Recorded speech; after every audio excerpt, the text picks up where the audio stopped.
and good morning, good morning, good morning. I hope everyone is doing really well. I myself am doing all right. Health-wise, my health is it's great, and my life is great. Everything is great. Um, so I guess start with an update. Last week I was still on the fence if I wanted to quit my job at the Metro Diner, and I did. Um, Yeah, I don't really need to go back into the details. Whenever I was hired, I knew I wasn't going to be there for more than a few months. Like, I didn't want to be a manager, so I didn't want to be on the managing track. I didn't want them to cross train me because, I knew that they would take advantage of it, and they did. So I knew it was only going to last a few months. It was just, I didn't leave in a manner that I usually would be proud of. However, it is a manner that, you know, I did leave in. I texted my supervisor and I told him, you know what, this is how I'm feeling. This is why I didn't go into work today. I had no malintent towards you specifically. I love working with you. I love working with our team.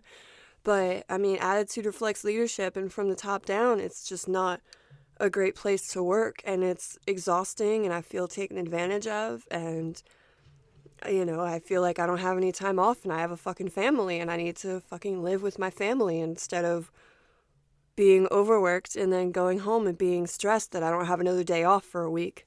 And his response was like, I feel the same way. I have a newborn. I have these kids to take care of. I have this life as well, and I have to be in at 4:30 every morning.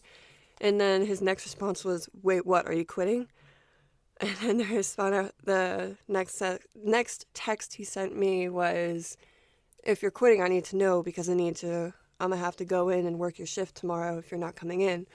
And so, like, I couldn't just not respond to him, and I was like, "Yeah, basically, I quit." And I reiterated that, it wasn't because of him, because I really did love working with him, but excuse me, it didn't work out. It sounds like I'm breaking up with people, but honestly, like, it didn't work out. Um, I knew it was only going to last a few months again. And I was taught a lot of things. I feel like I initially didn't think I could make it, and then I did make it. And, everyone did appreciate my skills. The people that worked with me on the line did appreciate my skills. But other than that, I was not appreciated. And so I figured my time would be better spent elsewhere. And so for the last week, I've been basically recovering and recuperating and, trying to figure out a game plan. Like, do I want to go to school? What kind of job do I want? Do I really want to be desking? And if I want to get a desk job, what kind of place do I want to work for? Like, I don't want to work at an insurance company or at a call center and or like be a medical assistant. There's a bunch of jobs for like medical scribing, and a lot of these things involve a substantial amount of training slash schooling, and it's a lot to prepare for. It's a lot to consider. In addition to, do I just want to find another restaurant job, or I could find, some sort of part-time job that I enjoy. And in the meantime, I've been driving for Uber and, again, resting, which is good for me, but also very bad for me because I don't know what to do with my time. Um, I'm very much a worker bee, and when I'm not a worker bee, I'm unmotivated to do anything.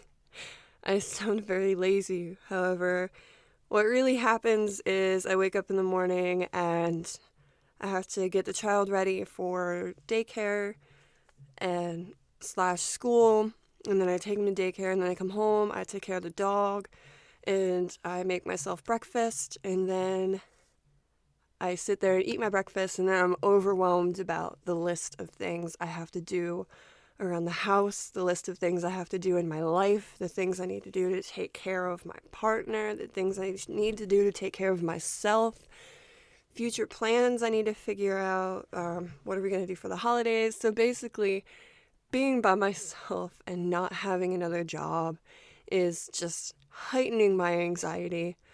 And because I don't have any health care or a substantial income at this point, I can't exactly afford to see my psychiatrist and get better meds so that I can still live at this state of heightened anxiety. And yeah, it's it's a little stressful, just a little stressful, but it's okay.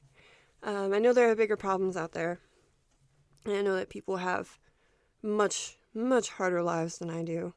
So I'm not complaining, I'm just trying to give an accurate update on my job situation / mental health situation. Yeah, so besides the job thing, I did want to talk about my dog. Our dog. His name is Merlin, and that is the name he was given.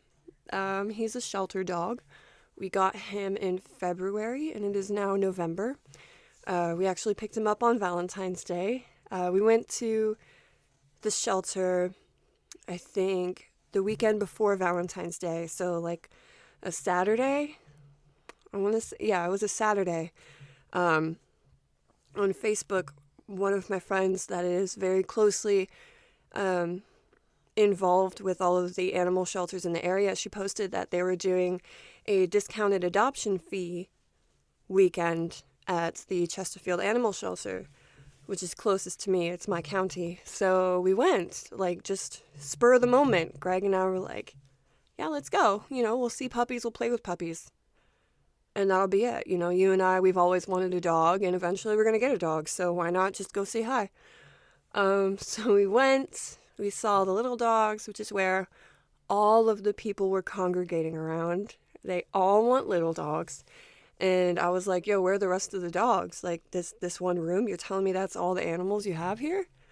This is all the dogs you have? Like, a dozen tiny dogs? That's not possible. And so we asked to be escorted to where the rest of the dogs were. And we were. And there were a lot of dogs, a lot of barking. And I want to say it was like 2 cages high. So there was dogs on the bottom, dogs on the top. And it was as far left as the eye can see and as far right as the eye can see. And I know there were more than one row. There had to have been more than one row of dogs. And I know there were dogs we couldn't see. But I will say, if there were like 50 dogs, like 48 of them were pit bulls. Or some mixture of pit bull and something else. These were like medium to large size dogs. And I mean, some of them were really excited, some of them were really old, some had these kind of growths on them, so like I feel like they got sick and their owners just couldn't take care of them, so they gave them back to the shelter, which again is really sad. But for me and for Greg, our hearts had always been set on getting a pit bull because I mean, we both have amazing experiences with pit bulls, and we believe the opposite of what the hype is about them being angry, aggressive dogs, not good with kids. And any pit bull I've ever met in my life has been snuggly, has loved women, has been great around children, they lick and they lick and they lick. That's all they do. They just want snuggles and they want to give love.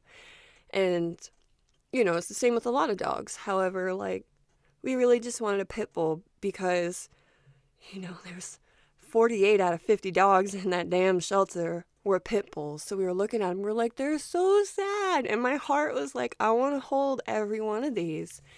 And we met one that was approximately 6 years old. It was a female. I want to say her name was like Bailey. And I didn't notice that there were like growths on her, or that she was sick in any way. I was just like, this is a beautiful dog. She's part pit bull. I would really like to meet her. Can we meet her? And so we met her, and she wanted nothing to do with us. And she wasn't playful. She didn't want pets, nothing. She just kind of walked around the room. And the woman that was escorting us / working there at the time, she noticed that, like, yes, this dog was sick, and we were like, oh, well, the dog is sick. We can't afford to take care of that. We're not trying to, do that. We just wanted to give love at this point. And she was like, how much do you like pit bulls? Do you care if it's a boy or a girl? And I'm like, not at all. If it's a dog and it's a pit bull and it wants love, I'm willing to give it love, And she was like, hold on, I got the perfect dog. So she walked away with Bailey and came back in with this beautiful brown-eyed, brownish red dog that for some reason looked really familiar, because I remember walking past and Dude Man was like right in the middle on the bottom row. And when I looked past, he was smiling and following me with his eyes. And I remember looking down and being like, that's the biggest smile I've ever seen on a dog. He was really cute. And then, like, I was just following Greg. And sure enough, this is the dog that walked in the room with us.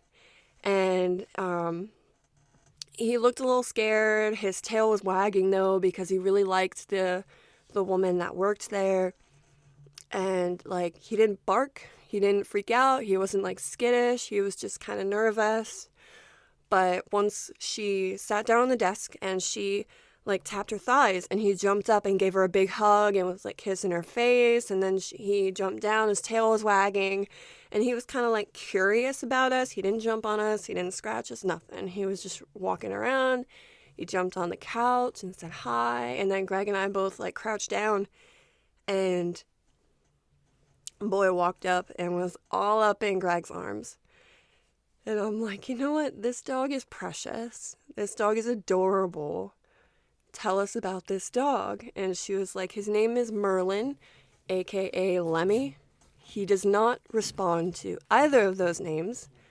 This dog has been here the longest out of any of the dogs in the shelter. He's been here since June, and this was February, so that was like 8 or 9 months. He was there the longest of any of the dogs in the shelter. So longer than any of the sick dogs, any of the old dogs, any of the big, ferocious dogs. This kind, smiling, beautiful, brown pit bull mix walked in, and, he was really skinny. And his tail was a little broken, and he didn't bark. And we were like, okay, what's the catch? And they were like, well, we have to tell you, because this is a shelter, we have to let you know that he did bite someone once. It didn't break the skin. It didn't draw blood. Someone was trying to get his food, and they approached him in the wrong way, and he bit them. And they're fine. The food is fine. It was only a one-time thing, but we have to let you know because we had to report it. Legally, we have to let you know. And I'm like, this is not a ferocious animal.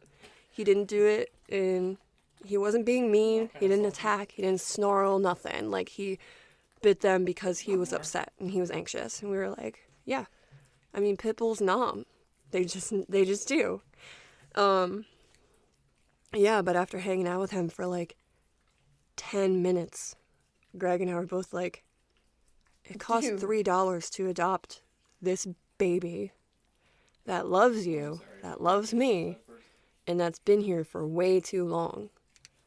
And we were like, okay, so we need to go home and figure out if our apartments can let us have a pit bull, because, like, people suck, and they're like, pit bulls are angry and stuff.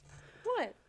And ferocious, and that's a breed that you can't have in apartments, and especially in this county, and that's why there are so many pit bulls in shelters, because apartments and homes don't let you have them, because apparently they're ferocious beasts. Who knew? Anyway, skip 2. No. We picked him up on Valentine's Day, and he was our Valentine's Day present. We didn't tell the child about him until he got home from school, and we were like, here's a surprise. And of course he's like, that's a big dog! And he was so scared for like a week. And then he's trying to ride on him, pulling his ears, pulling his tail, all the things. Merlin doesn't bark at me, doesn't bark at Greg, doesn't bark at Max. He'll bark at men that he doesn't know. but mostly because he's scared. But other than that, he doesn't bark. He barks when he plays. When we first got him, there was the first month or two, whenever he played, he would nom. He would nom on me, he would nom on Greg. Not enough to hurt, but it was enough that we had to train him that could hurt, you know? Like, I'm not actually hurting. He never drew blood on me. He just puts his hand, or he puts his mouth around my hand kind of thing, which is what dogs do when you're playing. But we need to teach him not to do that because there's a 7-year-old in the house. And heaven forbid if a dog tried to hurt our child. And, you know, he doesn't. Again, he's a very, very kind, gentle puppers, and he wants play and he wants love. And more often than not, he wants snuggles. All kinds of snuggles. And if you have any food, he wants your food. So, yeah, we've had him since February. So that's what? 8 months? I'm going to go with 8 months. And I moved in 2-3 months ago. And he's just become more and more snuggly and gentle and loving. And he's definitely my puppy, according to Greg, because he gets most excited when I'm here. And he will run up in the bed and curl up in my arm and have his head on my chest. And if I take my arm off of him, he starts pawing for my arm to go back. And he wants all kind of belly rubs. Yeah, he loves everyone. He's less scared of women. He's not going to bark at a woman or a little girl. He's scared of groups of children. He's scared of black men. And he's scared of buses. I don't understand the buses thing. But, you know, he's never attacked anyone. He's just a big scaredy cat. Like, there was a couple of times I was walking him and he backed his entire body out of the harness and ran back upstairs to get home because he was so scared. But yeah. And a lot of the debate on getting this dog, besides, are we allowed to have this dog, which we're not technically allowed to have the dog. He's at least 60 pounds, probably close to 70. He's definitely beefed up since we got him. He's a little taller than my knee, I guess, so he's not the biggest pit bull in the bunch. His head is very pit bull, and his front shoulders kind of hunch a little bit the way a pit bull does. But other than that, he's kind of shaped like a boxer. He's got the boxer jowls a little bit. And yeah, he's just a big puppy. But the biggest thing for me was, am I going to be able to take care of this dog? We're going back to my mental health, people. This is all about my mental illnesses, is that I have a hard time taking care of myself. I do have the mom syndrome where, you know, if we're in a restaurant and someone needs ketchup or more napkins or the food is wrong, I'm going to be like, excuse me, miss, we need some more napkins, please. And I will get napkins. But if it's for myself, I will cry and be without napkins. So, like, I will give someone a bath all fucking day, but I have a really hard time taking a bath myself. So that was a lot of the struggle, was Greg and I talking through, like, how is this going to be? We both have to take him out for walks. We both have to take care of him. We both have to pick up his poop. We both have to feed him. Monetarily, it's a big decision because food costs money, cages cost money, vet appointments cost money, grooming him, having his nails clipped, all these things cost money. What is he going to ruin? All these things. And for me, I'm like, I will come up with whatever kind of money we need for this dog because I feel that he is going to brighten our lives and he's going to bring joy and bring laughter. And the struggle for me is I really don't want to get out of bed. But if I don't get out of bed, dude man will whine at me. He will show me that he needs to go outside by looking at me, wagging his tail. He waits for me to say, do you need to go outside? For him to, you know, bark at me or something. He lets me know that he has to go outside. And if he doesn't go outside, he's going to pee on the futon. and then I have to clean it up. And, it's not good if he pees inside. So, yeah, I've definitely got better. It's easier for me to take him outside because it's taking care of him.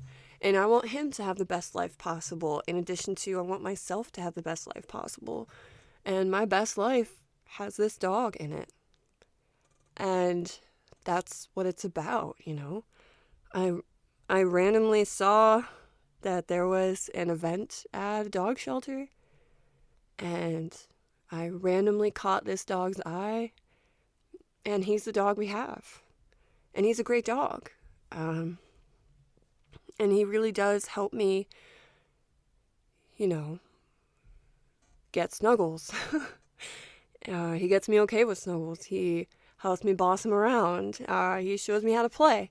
He reminds me that he needs to eat. In addition to, he eats all of my leftovers, and like pizza crust and toast crust, and I couldn't finish my breakfast the other day, so I just put the damn plate on the floor, and he's like, "Thanks, Mom." But yeah, having this dog has definitely brought a light into our lives that we would not have had without him. And yeah, that's what I wanted to say. A pet can change your life. He hasn't like healed my depression. Like, I have depression. I'm not depressed. Like, I have depression. It is a syndrome, as it were.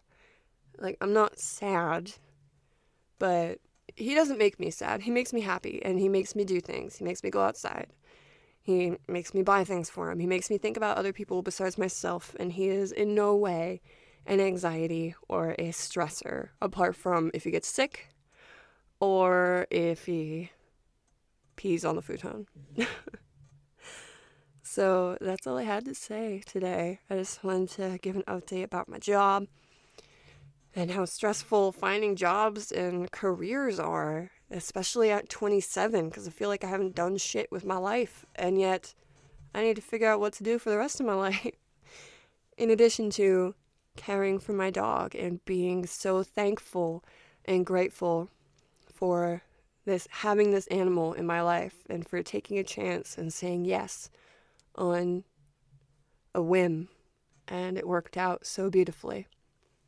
And so I guess that's my advice, if you see a random thing on Facebook or a random invite that someone sends you, and you think, I've always wanted to see what happens, like, take a chance. I mean, what's the worst thing that could happen? You end up with the love of your life animal, or you spend a little time getting slobber on your hands. And either way, it's beautiful. It's worth it to say yes once in a while. And yeah, that's my little spiel for the day. I hope you have a great day, and I hope everything works out for you for the best. Until next time, bye y'all.